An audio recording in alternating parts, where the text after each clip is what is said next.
పరమ తండ్రి అయిన దేవా, యేసుక్రీస్తు ప్రభువా, మా ప్రియ రక్షక, ఈ ఉదయకాలము మీ వాక్యము ధ్యానించు ఉండగా మనో ఆత్మ నేత్రములు తెరవండి. వాక్యము విని గ్రహించి అర్థము చేసుకొని వాక్యానుసారము జీవించులాగున మీరే మా అందరితో మాట్లాడమని యేసు నామమున ఈ వాక్యోపదేశం ప్రారంభిస్తున్నాము తండ్రి. ఆమేన్. అపోస్తుల కార్యము 3వ అధ్యాయములో ఇక్కడ ఒక సంఘటన మనము చూస్తూ ఉన్నాం. ఇది ఒక కట్టుకథ కాదు, ఇది ఒక చారిత్రక సంఘటన. దరిదాపు 2000 సంవత్సరాల క్రితము యేసు ప్రభు పరలోకానికి ఆరోహణమై వెళ్ళిపోయిన తర్వాత ఆయన శిష్యులు సేవ చేయడం ప్రారంభించారు. ఆ ప్రారంభ దినాలలో జరిగిన ఒక సంఘటన ఇక్కడ రాయబడి ఉన్నది. పగలు 3 గంటలకు ప్రార్థనా కాలమున పేతురు, యోహానులు దేవాలయమునకు ఎక్కి వెళుచూ ఉండగా, 3ంటికి ప్రార్థన చేద్దామని మరి ఆ దేవాలయంలో జరిగే ప్రార్థనా కార్యక్రమానికి యేసు ప్రభు యొక్క శిష్యులైన పేతురు, యోహాన్లు దేవాలయానికి ఎక్కుతున్నారు. ఆ మెట్ల మీద నుండి ఎక్కి వెళుచూ ఉండగా పుట్టినది మొదలుకొని కుంటివాడైన ఒక మనుషుడు మోసికొని పోబడుచుండెను. వాడు దేవాలయంలోనికి వెళ్ళు వారిని భిక్షమడుటకు కొందరు ప్రతిదినము వారిని శృంగారమను దేవాలయము ద్వారమునుద్ద ఉంచుచూ వచ్చేది. అక్కడ వీళ్ళు ఒక సంఘటన చూశారు. పుట్టినది మొదలుకొని కుంటివాడైన ఒకడున్నాడు. మరి వాడు ఉట్టిగా ఇంట్లో కూర్చోవడం కంటే దేవాలయపు మెట్ల కాడ కూర్చుంటే నాలుగు మరి ఏదైనా ఖర్చులకు ఇస్తారేమో, వాడి ప్రయోజనార్థం ఉపయోగపడుతుందేమో అని కొంతమంది మరి తోటివారు యవనస్తులు ఏం చేశారు, వాడిని ఇంటి వాళ్ళు లేపుకొచ్చి చేతుల మీద లేపుకొచ్చి ఆ దేవాలయం యొక్క గుడి దగ్గర పెట్టేవాళ్ళు. ఇప్పటికీ మీరు కొన్ని దేవాలయాలకు పోతే దేవాలయాల కల్లా ఇలాంటి వాళ్ళు మెట్ల కాడ కనబడుతూనే ఉంటారు. మరి దేవాలయంకు ప్రార్థనకు వచ్చిన వాళ్ళు చూసి కొద్దిగా ఆ విషయంలో జాలి కలిగి వాళ్ళ పోషణకి ఏదో ఒకటి కానుకగా ఇచ్చిపోతూ ఉంటారు. మరి అది ప్రతిదినం వాడికి ఆ యొక్క ప్రోగ్రాం జరుగుతూ ఉంది. కొద్దిమంది వచ్చారు, వాడిని అక్కడ దించారు, వాళ్ళ దారిన వాళ్ళు వెళ్ళిపోయారు. మరి ఎవరైనా ఏమైనా భిక్షం వేస్తారేమో అని చూస్తూ ఉన్నారు. అప్పుడు పేతురు, యోహాను దేవాలయంలో ప్రవేశింపబోనప్పుడు వాడు చూసి భిక్షం అడుగగా 4వ వచనంలో ఏమంటాడు, పేతురు యోహానును వాని తేరి చూచి మా తట్టు చూడమని వాడు వారి యొద్ద ఏమైనా దొరుకునని కనిపెట్టుచు వారి యందు లక్ష్యముంచెను. అయితే ఆ కుంటివాణ్ణి అడుక్కోవడం అలవాటుగా మారిపోయింది. ఇంతకు మించి నా జీవితంలో పెద్దగా గొప్ప కార్యాలు ఏం జరుగుతాయి, ఒకడు మోసుకొస్తే మోసుకుపోయే బతుకు నాది, నా కాళ్ళ మీద నేను నిలబడలేను కదా అని వాడు అప్పటికే ఆ యొక్క డిప్రెషన్లో బతుకుతున్న రోజులు అవి. మరి అలానే రోజు భిక్షం అడుక్కుంటున్నా అదే దేవాలయంలో ఆ రోజు వాడి జీవితంలో ఒక గొప్ప అద్భుతం జరిగిపోద్దని వాడు కూడా ఊహించలే, వాడు కూడా తలంచలే. మరి ఎవరు నడిచిపోయి వచ్చినా కూడా వీళ్ళు ఏమైనా నాకు వేస్తారేమో అని ఎదురు చూసే ప్రాణాలు అవి. పేతురు, యోహాన్లు ఎక్కిపోవచ్చు ఉండగా వారు పేతురు, యోహాన్లు ఏమైనా ఇస్తాడేమో అని చూస్తూ ఉన్నారు. అప్పుడు పేతురు, యోహాన్లు ఏమంటూ ఉన్నారు, అంతటా పేతురు, వెండి బంగారములు నా యొద్ద లేవు గాని నాకు కలిగినదే నీకు ఇచ్చుచున్నాను. ఆమేన్. యేసుకే మహిమ కలుగును గాక. రోజు ఎవరేం వేస్తారని చూసేవాడిని పేతురు, యోహాన్లు ఏమన్నారంటే మా తట్టు తిరుగుము. ఏమని పిలుస్తున్నారంటే పేతురు, యోహానులు వానిని చూచి మా తట్టు చూడుమనిరి. ఎప్పుడు ఎవడేమిస్తాడా, ఎవరేమిస్తారా అని అడుక్కునే ఆ జీవితాన్ని పేతురు, యోహాన్లు ఒక్కసారిగా ఒక్క మాట ఇచ్చి మా తట్టు చూడుమనిది. ఎప్పుడైతే ఆ కుంటివాడు దైవ సేవకుల తట్టు చూశాడో దైవ సేవకులు ఒక మాట అంటూ ఉన్నారు, అయ్యా మేము దేవుని పరిచర్య చేసేవాళ్ళము, మా దగ్గర వెండి బంగారాలు అయితే ఉండవు.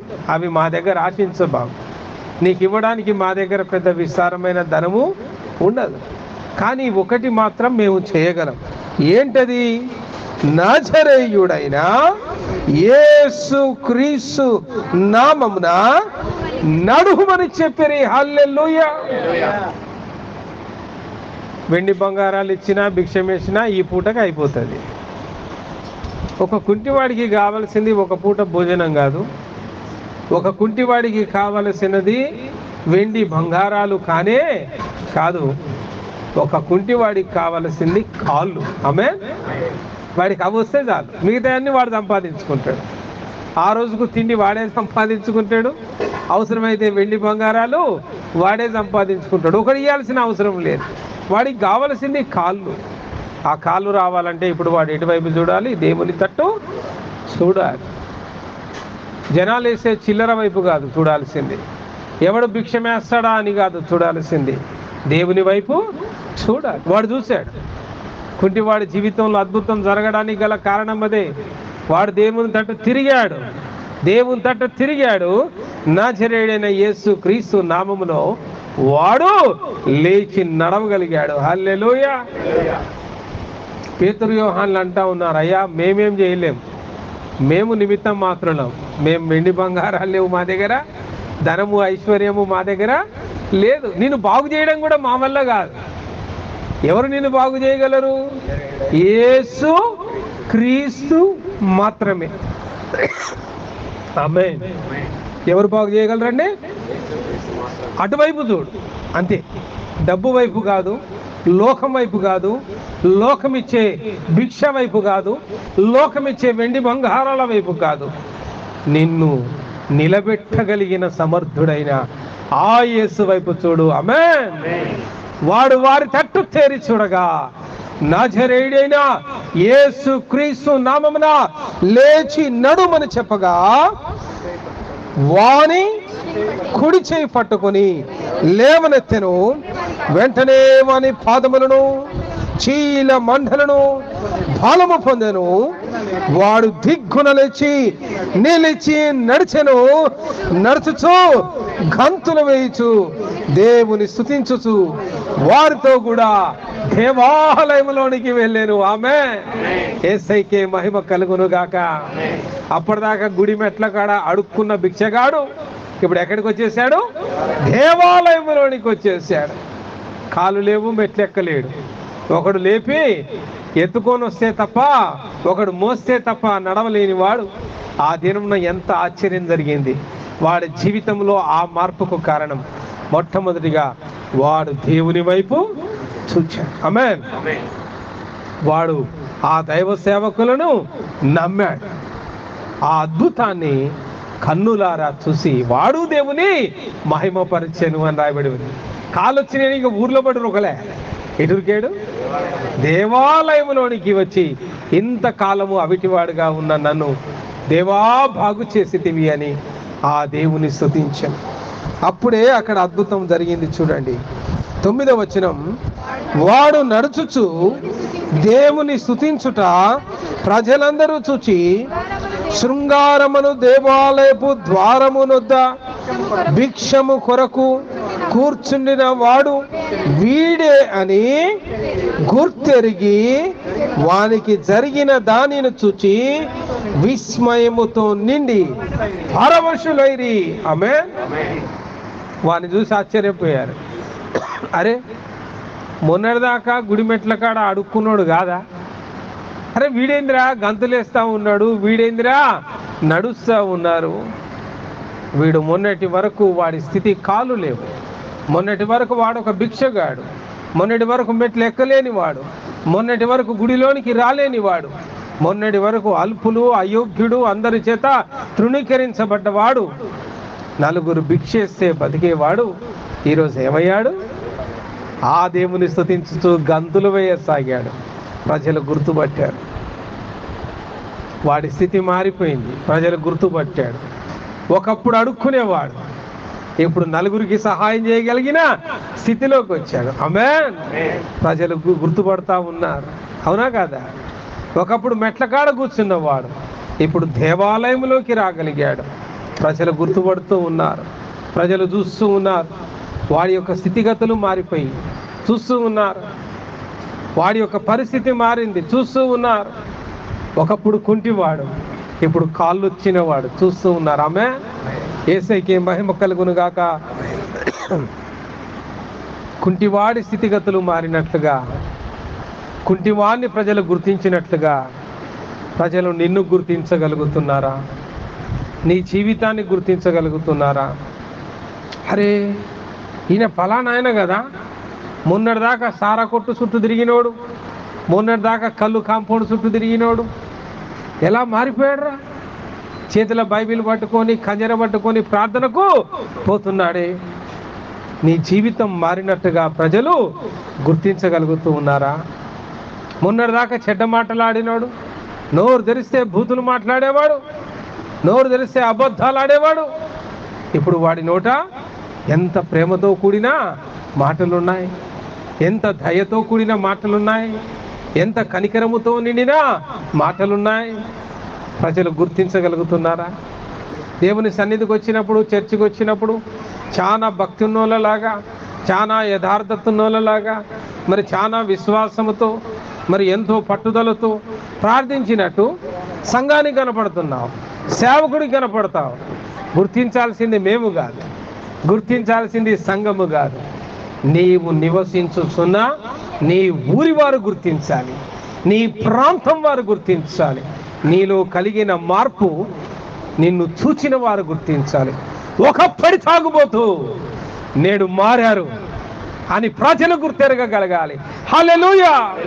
ఒకప్పటి తిరుగుబోతూ నేడు మారాడు, యేసు నామములో, నజరేయుడైన యేసు నామములో మారాడు. ఒకప్పటి అబద్ధికుడు నేడు మారాడు, ఒకప్పటి దొంగ నేడు మారారు, ఒకప్పటి నక్సలైట్ నేడు మారాడు, ఒకప్పుడు నరహంతకుడు జైలులో శిక్ష పొందినవాడు నేడు మారాడు, ఒకప్పుడు వ్యభిచారము చేసిన ఆ స్త్రీ నేడు మారింది. ప్రజలు గుర్తెరిగారా మార్పుని?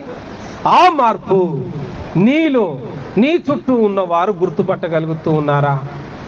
ప్రజలు గుర్తించే విధంగా నీ జీవితంలో ఆ మార్పు వచ్చిందా అని ఈరోజు దేవుడు మనతో మాట్లాడుతున్నాడు. ప్రియులారా, ఆనాడు శృంగారమను దేవాలయము దగ్గర భిక్షమడుక్కున్న కుంటివాడి జీవితాన్ని మార్చిన దేవుడు ఈరోజు మన జీవితాన్ని మార్చడానికి సిద్ధంగా ఉన్నాడు.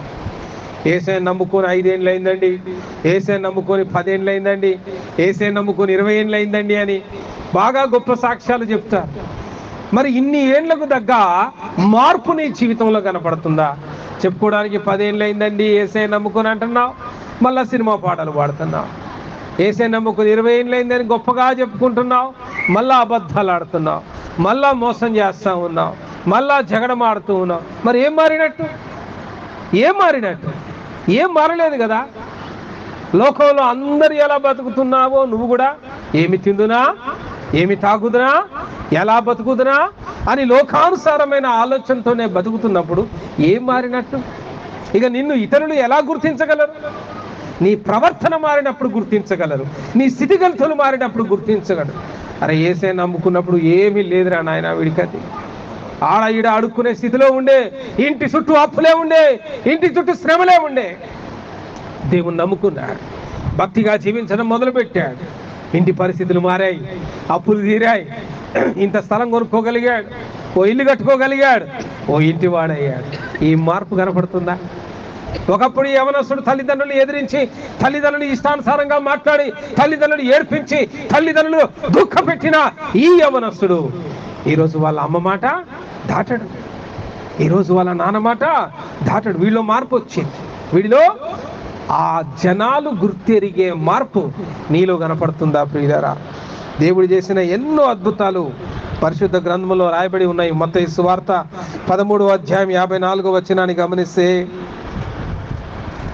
అందువలన వారు ఆశ్చర్యపడి ఈ జ్ఞానమును, ఈ అద్భుతములు ఇతనికి ఎక్కడి నుండి వచ్చినవి?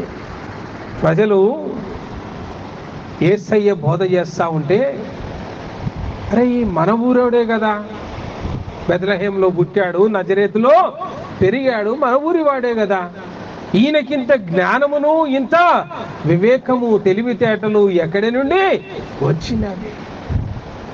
ఆ ఊరి వారు యేసుక్రీస్తును గుర్తెరుగుతూ ఉన్నారు. ఆయన జీవితంలో వచ్చిన పరిపక్వతను, ఆ మార్పును ప్రజలు గుర్తెరుగుతూ ఉన్నారు. 15వ అధ్యాయం 31వ వచనాన్ని గమనిస్తే,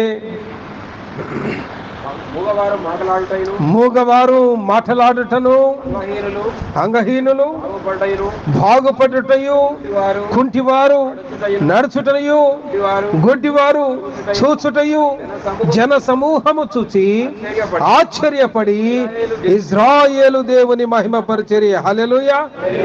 ఇప్పుడు మూగవాడి స్థితులు మారాయి. ఒకప్పుడు మూగవాడు యేసు నామములో, ఇప్పుడు వాడు ఏం చేస్తున్నాడు? మాటలాడటం సాగాడు. హల్లెలూయా. ప్రజలు ఒకప్పుడు వాడిని మూగవారిగా గుర్తిరిగారు, కానీ ఇప్పుడు ప్రజలు ఎలా గుర్తుపడుతున్నారు వాడిని?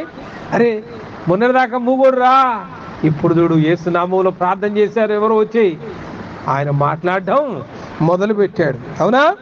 అంగహీనులు పక్షవాతం కలిగి మంచాన పట్టిన వాడు అంగహీనుడు బాగుపడ్డాడు.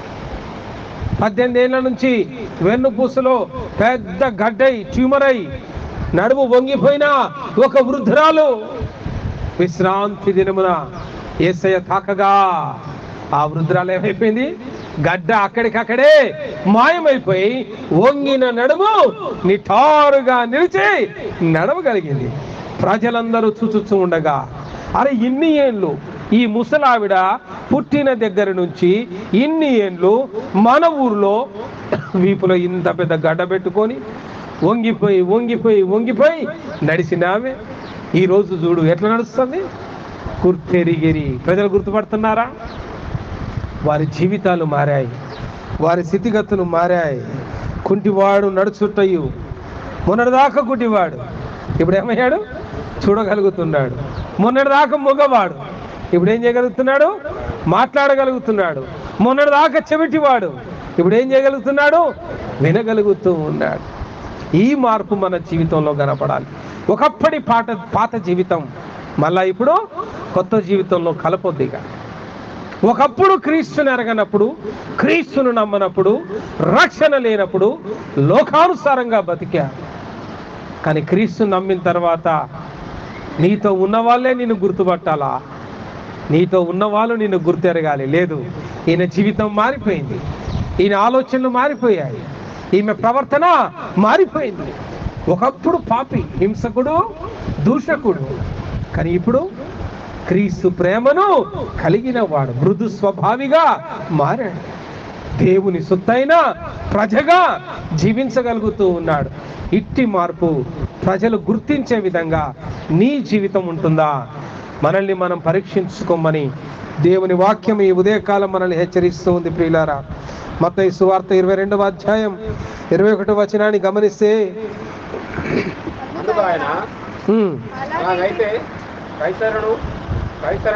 కైసరువి కైసరుకునకు, దేవునివి దేవునికి చెల్లించుడని వారితో చెప్పెను. 33వ వచనం, జనులది విని ఆయన బోధకు ఆశ్చర్యపడరి.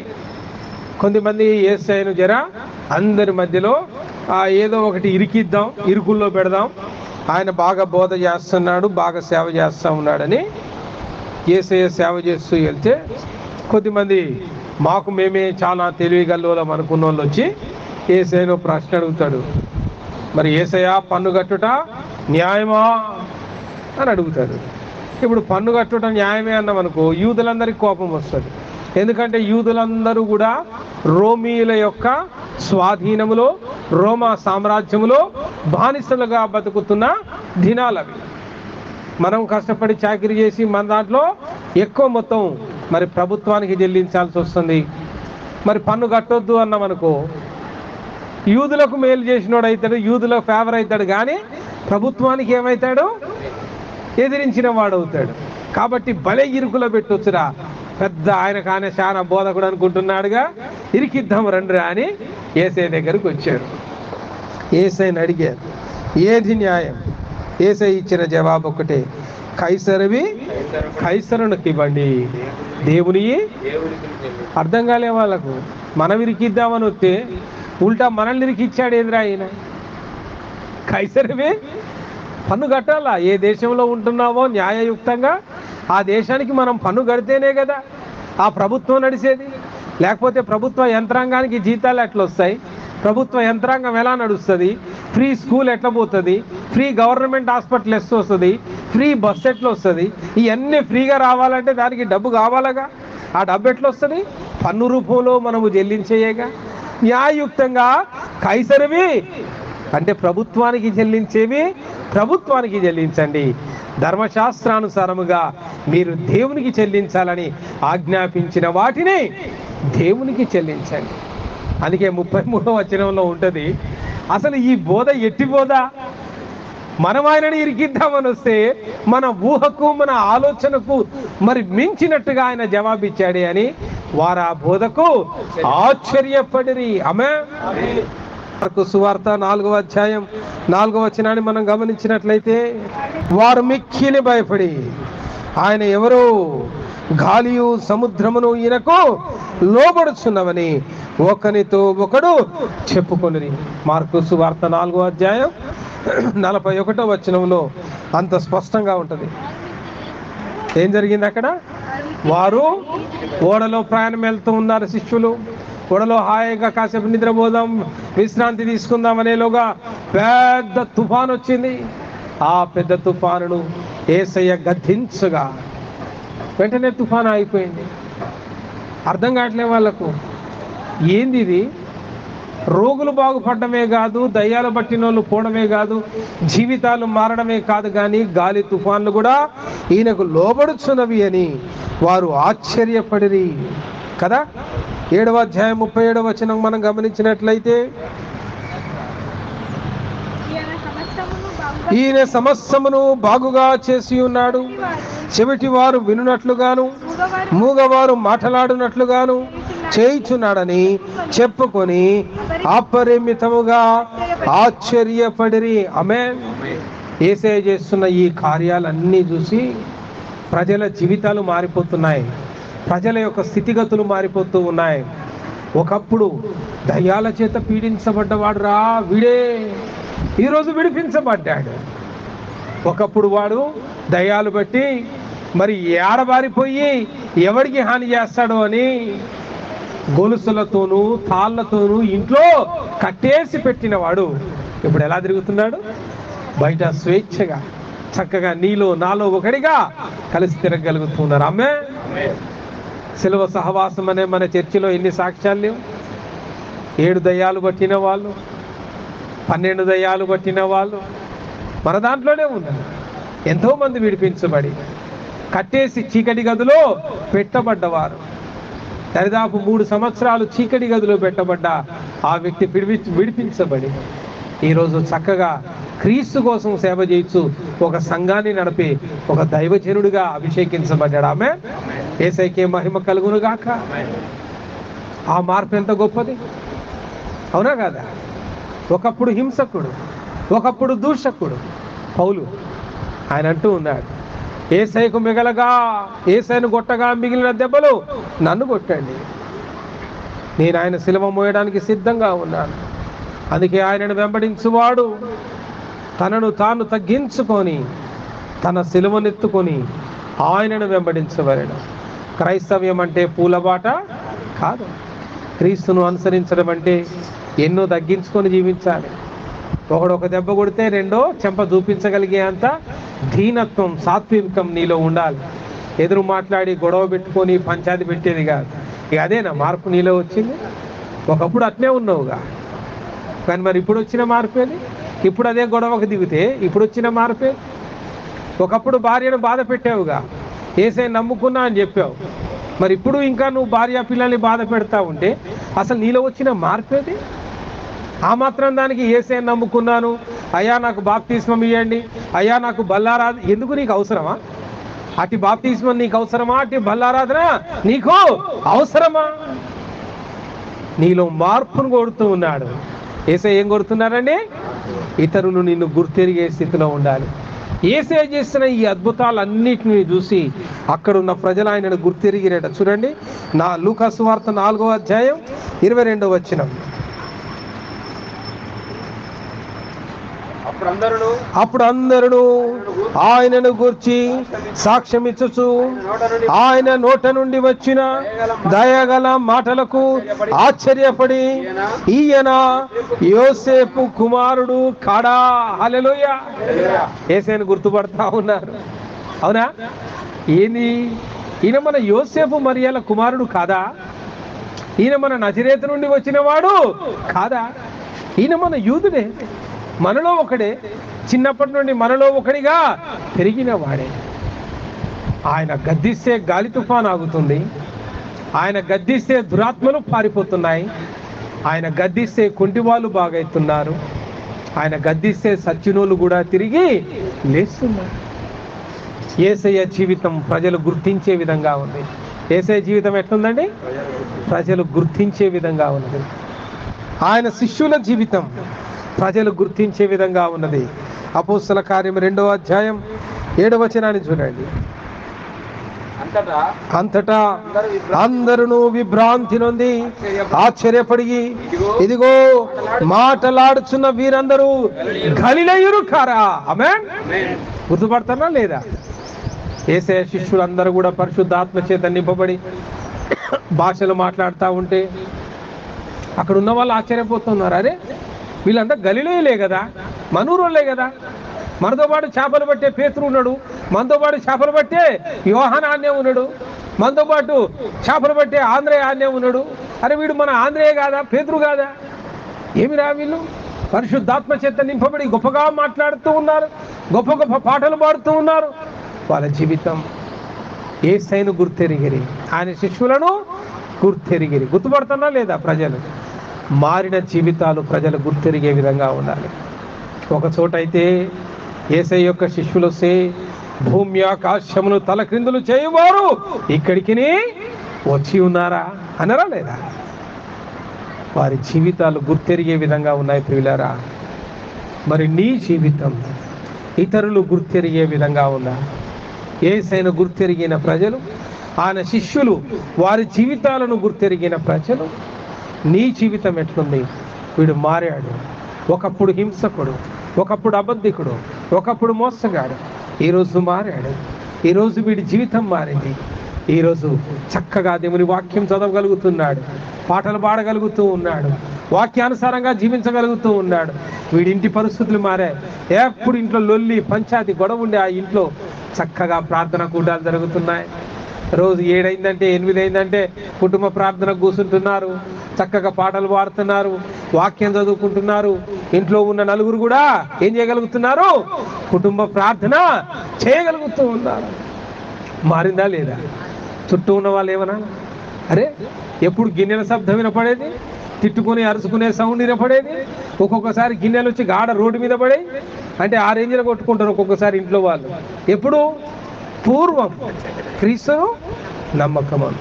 ఇప్పుడు కూడా పడుతున్నాయి అనుకో, నీ భక్తి వ్యర్థం, నీ బాప్తిస్మం వ్యర్థం. క్రీస్తును నమ్ముకున్నానని నువ్వు చెప్పుట పచ్చి అబద్ధం. క్రీస్తును నమ్మానని చెప్పేవాడు వాడి ప్రవర్తనలో మార్పు చూపించాలి, వాడి జీవన విధానంలో మార్పు చూపించాలి. ఇతరులు నిన్ను గురించి సాక్ష్యం చెప్పాలి, నువ్వుగా చెప్పేది. చర్చిలో నువ్వు నిలబడి, ఓ నాకు ఇట్టయింది అట్టయింది, జ్వరం వస్తే కీళ్ళ నొప్పులు పోయినాయి, అందరికీ పోతాయి కీళ్ళ నొప్పులు, ఇది కాదు. ఎవరు చెప్పాలి సాక్ష్యం? ఇరుగు పొరుగు వాళ్ళు, ఒకప్పటి ఈ ఇల్లు మారింది, ఒకప్పటి ఈయన జీవితం మారింది, ఒకప్పుడు వాళ్ళ పిల్లల జీవితం ఇప్పుడు మారింది, అయ్యా నిజముగా వీరు క్రీస్తుకు తగిన జీవితాన్ని జీవిస్తున్నారు అని సాక్ష్యం ఇచ్చేటట్టుగా మన జీవితాలు అనేకులు గుర్తుపట్టేటట్టుగా ఉండాలి. ఇతరులు నిన్ను గుర్తించే విధంగా మనము జీవిస్తున్నామా? మనల్ని మనం పరీక్షించుకోవాలి. ఏమా, అర్థమైందా నేను చెప్పింది? ఏమయ్యా, ఏం పేరు? అర్థమైందా నేను చెప్పింది? పిల్లలేరి అర్థమైందా? రాత్రి కాగానే ఏ వినపడాలి? ఇంట్లో నుంచి పాటలు వినపడాలా, నలుగురు కూర్చోవాలా, చక్కగా కుటుంబ ప్రార్థన చేసుకోవాలి. ఆ ప్రార్థన మీ ఇంటిని మార్చేస్తుంది, ఇంటి పరిస్థితిని మారుస్తుంది. ఎంత బిజీగా ఉండండి, ఎంత అలసిపోయానుండండి, ఎట్లాంటి స్థితిలో ఉన్నా నలుగురు కలిసి కూర్చోవాల్సిందే, నలుగురు పాడి కీర్తించాల్సిందే. ఓ 2 పాటలు పాడండి, బైబిల్ తీసుకోండి, మత్తయి సువార్త నుండే మొదలు పెట్టండి, మీకు ఈజీగా ఉన్నదే మొదలు పెట్టండి. 4 లైన్లు చదవండి, ఎక్కువద్దు, 4 మాటలు చదవండి, నలుగురు ప్రార్థన చేయండి. నాకు రాదనొద్దు, వచ్చిన ప్రార్థనే, తొండి మొండి ప్రార్థన అయినా యేసు నామములో అడుగుతున్నామంటే ఆయన వింటాడు. ఆమేన్. ప్రార్థనకు పెద్ద కోర్స్ అక్కర్లే, నీకు డిప్లొమా ఇన్ ప్రేయరు, అర్థమైందా? డిప్లొమా ఇన్ థియాలజీలు అవి అక్కర్లే.